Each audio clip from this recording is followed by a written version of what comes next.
अस्सलाम वालेकुम। Previous lecture में हमने अल्कली और अल्कलाइन अर्थ मेटल की फ़िज़िकल प्रॉपर्टीज़ को डिस्कस किया था। अब हम देखेंगे इसकी केमिकल प्रॉपर्टीज़, यानी केमिकल रिएक्शंस कैसे होते हैं। अब अल्कली मेटल सबसे पहले इसकी अकरेंस है। अल्कली मेटल्स बहुत ज़्यादा रिएक्टिव हैं, तो ये कंबाइंड फॉर्म में होते हैं। जैसे फॉर एग्ज़ाम्पल अगर सोडियम है तो वो सोडियम हाइड्रोक्साइड की फॉर्म में होगा या NaCl की फॉर्म में होगा। तो ये जो है ना कंबाइंड फॉर्म में होते हैं, साल्ट की फॉर्म में, एसिड बेस जिस फॉर्म में भी हों कंबाइंड फॉर्म में होते हैं। इसी तरह अगर अल्कलाइन अर्थ मेटल को देखें तो अल्कलाइन अर्थ मेटल कम रिएक्टिव होते हैं, फेयरली लेस रिएक्टिव, और ये भी कंबाइंड फॉर्म में होते हैं। जैसे मैग्नीशियम क्लोराइड, इसी तरह कैल्शियम क्लोराइड, ये भी कंबाइंड फॉर्म में होते हैं, किसी ना किसी एलिमेंट्स के साथ मिले होते हैं। उसके बाद देखें electropositivity. Electropositivity, the tendency of an atom to lose the valence electron easily, it is called electropositivity. अब सोडियम की इलेक्ट्रोपॉजिटिविटी ज़्यादा है, सोडियम की आयनाइजेशन एनर्जी 520 है, तो इलेक्ट्रोपॉजिटिविटी इसकी कम है, यानी इसमें से आसानी से इलेक्ट्रॉन लूज़ नहीं हो सकता। जैसे टॉप टू बॉटम मूव करें लिथियम से सीजियम तक, तो आयनाइजेशन एनर्जी कम होती रहेगी, इलेक्ट्रोपॉजिटिविटी इंक्रीज होती रहेगी। लिथियम की आयनाइजेशन एनर्जी है 520, तो इसकी इलेक्ट्रोपॉजिटिविटी कम है। सोडियम जबकि सीजियम है, इसकी आयनाइजेशन एनर्जी है 376, तो इसकी इलेक्ट्रोपॉजिटिविटी ज़्यादा है। इसी तरह इसमें देखें ये लेस इलेक्ट्रोपॉजिटिव होती हैं, जैसे इसमें beryllium, magnesium, calcium, strontium, barium, radium.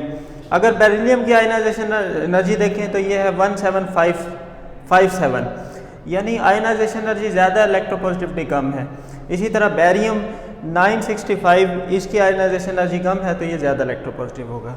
Reaction with water, अगर ये वाटर के साथ रिएक्शन करें तो जैसे ही मैंने बताया था प्रीवियस लेक्चर में कि सोडियम को वाटर के साथ मिलाएं तो सोडियम हाइड्रोक्साइड स्ट्रॉन्ग बेस बनाता है NaOH।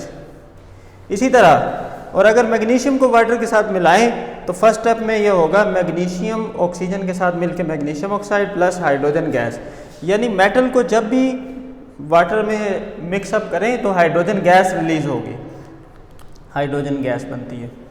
अब देखें मैग्नीशियम, फर्स्ट स्टेप मैग्नीशियम को वाटर के साथ मिक्सअप करें तो मैग्नीशियम ऑक्साइड बनता है। मैग्नीशियम ऑक्साइड को फिर दोबारा वाटर के साथ मिलाएं तो ये बनता है मैग्नीशियम हाइड्रोक्साइड।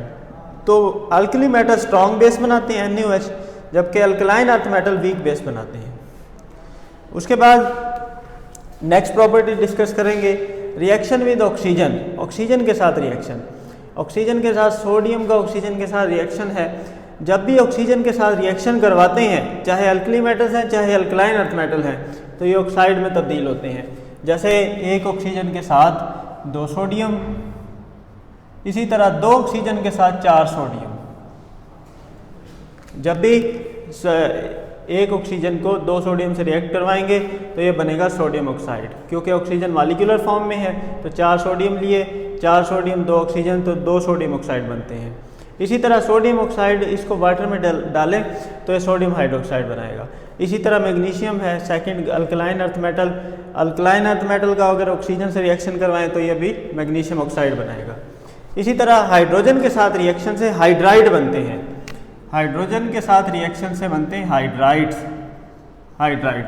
जैसे एक सोडियम प्लस एक हाइड्रोजन, ये बनेगा सोडियम हाइड्राइड, क्योंकि हाइड्रोजन जो है मॉलिक्यूलर फॉर्म में होती है, तो इसीलिए H2 के लिए 2 हाइड्रोजन, तो ये बनेगा सोडियम हाइड्राइड। इसी तरह अल्कलाइन अर्थ मेटल भी हाइड्रोजन के साथ मिलकर हाइड्राइड बनाते हैं, calcium plus hydrogen, calcium hydride.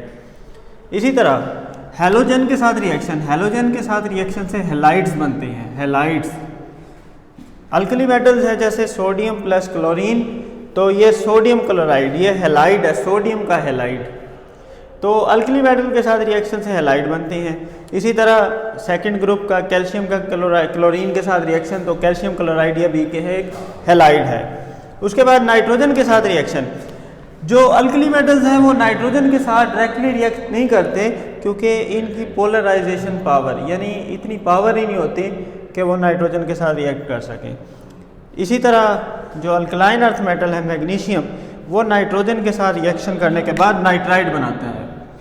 इसके बाद कार्बन के साथ रिएक्शन, जो अल्कली मेटल्स हैं वो कार्बन के साथ रिएक्ट नहीं करते, तो कार्बन के साथ रिएक्ट नहीं करते तो ये कार्बाइड नहीं बनाते।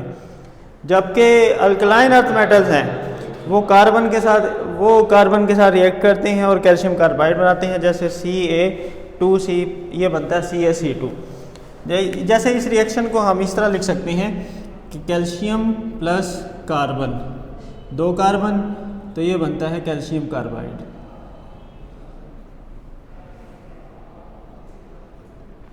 Calcium carbide. तो alkaline earth metal, alkali metals carbon के साथ रिएक्ट भी नहीं करते, नाइट्रोजन के साथ भी रिएक्ट नहीं करते, जबकि अल्कलाइन अर्थ मेटल कार्बन के साथ रिएक्ट करेंगे तो कार्बाइड बनाएंगे, नाइट्रोजन के साथ रिएक्ट करेंगे तो नाइट्राइड बनाएंगे। ये था आज का हमारा लेक्चर। नेक्स्ट लेक्चर में प्रॉपर इंशाल्लाह हम usages of alkaline earth metal को डिस्कस करेंगे।